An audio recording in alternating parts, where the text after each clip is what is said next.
the House of Rothschild to help the Allies against Napoleon. My dear Monsieur James, I will be as secret as the grave. But we must have 50 million francs.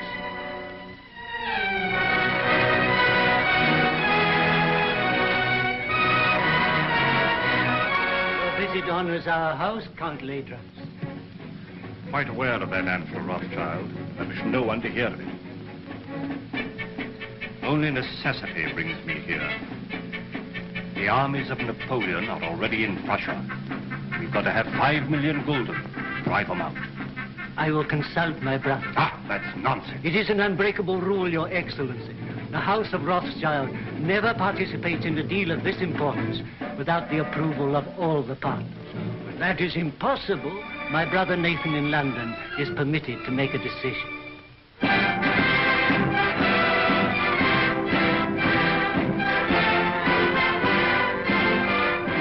Mr. Nathan, it may be that just one more loan will carry us to victory. You've been most generous, you and your brothers too. And I can assure you, sir, that His Majesty fully realizes that the House of Rothschild has already contributed 10 times as much as any other banking house in Europe. Captain Fitzroy arrived this morning from Wellington's headquarters, and he's told me how much the General appreciates what you've done. Lord Wellington's language on the battlefield can't be repeated, sir. But I've heard him declare that he wouldn't swap any one of those 5 -- Rothschilds for any 5 of Napoleon's -- brigade. May I tell the Prime Minister you agree to one more loan? Do you realize, gentlemen, that the Allies are drawing on us throughout Europe?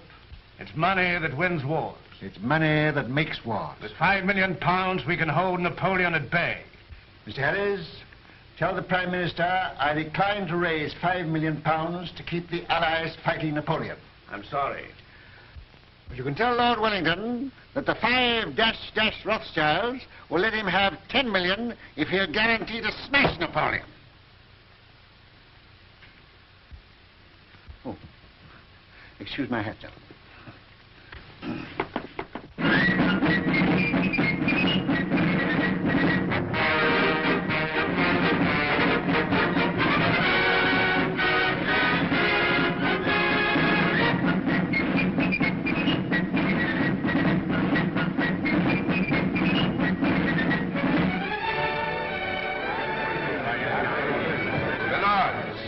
Gentlemen, once more England is indebted to her greatest soldier.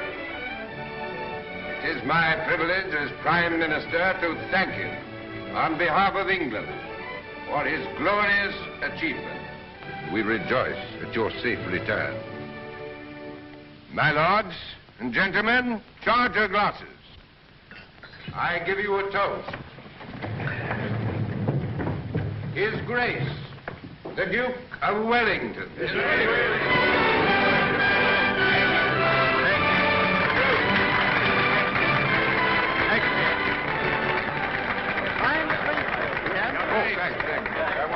Well, that's over.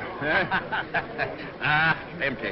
Who's got some snuff here? Yeah. England's the greatest soldier. Yeah, that's all right. May I shake your hands, Your Grace? Thank you. Yeah, here it is. Why wasn't Rothschild here? There was some feeling. Wasn't he asked? Well, no, Your Grace. Some of these people... Wasn't the man who paid for these dash wars important enough? It wasn't a question of importance. It Well, was... if he can't come here, I suppose we can still go there. Hey, Fitz. Yes, sir. Just as soon as I can get away, we're going to call on Nathan Rothschild. He ought to have been here. Dash light, I call it. More snuff. You know where the old boy lives? Very well indeed, sir. Oh, you young blackguard. I'd forgotten about that daughter of his.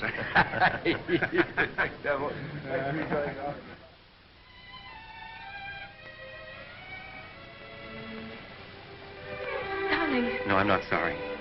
Not in the least. Neither am I. Just stop. I've been trying to tell you for a long time. I've wanted to kiss you. Yes, I know that. But when it came, it was so sudden, it rather frightened me. Frightened? The captain of the guards to protect you? Ridiculous. Well, the captain of the guard is a very dangerous person. Only to his rivals. You know you're a very conceited young man. Hmm? You haven't even asked me if I loved you. Well, don't you? Yes, I do. I love you more than anything else in the world.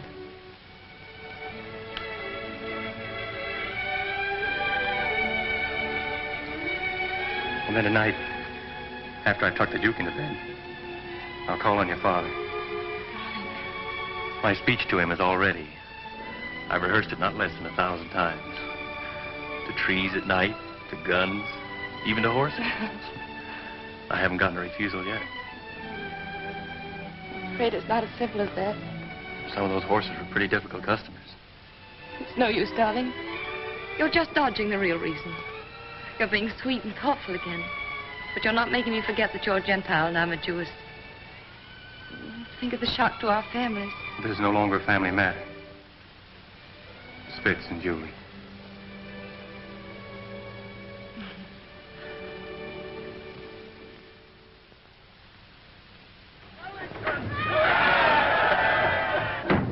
Hush, hush, hush.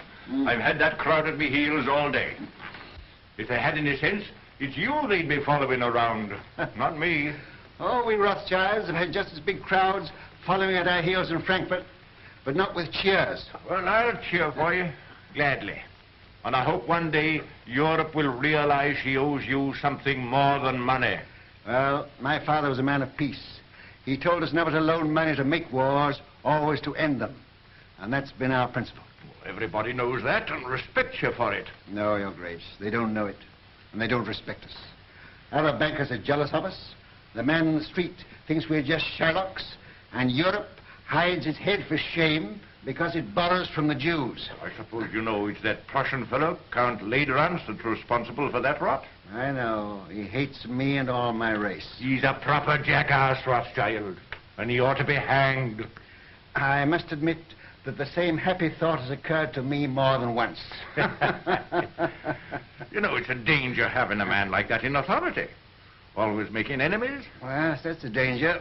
They may need us again. What do you mean?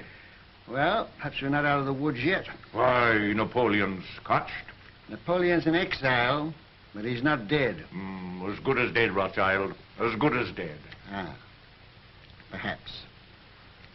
Another brandy, Your Grace. Ah. I've often thought it would have saved a lot of trouble if Napoleon had been born an Englishman. Oh. Where would I be then? Why, his commanding officer, of course. Oh, thank you. Sound brandy you've got here, Rothschild. To the peace of Europe. Well, I'm a soldier, but I'll drink to that. I see, Rothschild. A little secret. Mind you, I oughtn't to tell you this, but I just heard this morning that they're going to float a dash big loan to put France on her feet. An enormous loan. The biggest thing ever issued. Yes? Well, they've got to do something. France has had 20 years of war and the whole country's torn up. But now they've got peace. They're going to get together, the 5 allied powers, and help her out. And the banking house that floats this loan will at once become the most powerful in Europe. Its prestige will be enormous. That's it. Now's your chance. Your Grace, I can't sufficient to thank you for this information. Mind you, it's a dash dark secret. But it serves the chuckleheads right for telling me. They ought to know by now I can't keep a secret. Send a message to Mr. Roth and ask him to come to me here at once. Yes, sir. We'll drink to the house that floats the new French loan. To the House of Rothschild. And its greatest member. Huh. Ah, there you are. Miss Julie. Your Grace? Mrs. Rothschild, you've got to watch this young rooster. I'm beginning to understand now why you were always asking for leave to return to London.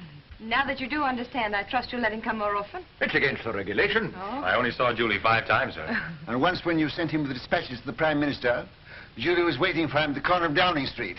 That, I hope, isn't against the regulations, Your Grace. Not if he didn't speak to you. We didn't think you knew about that, Nathan. Ah. I'm afraid it's time to go, Your Grace. All right. You can't fox this man. He's a magician. There's no question about that. Oh, I see, Rothschild. I've been told you knew about Napoleon's abdication 2 days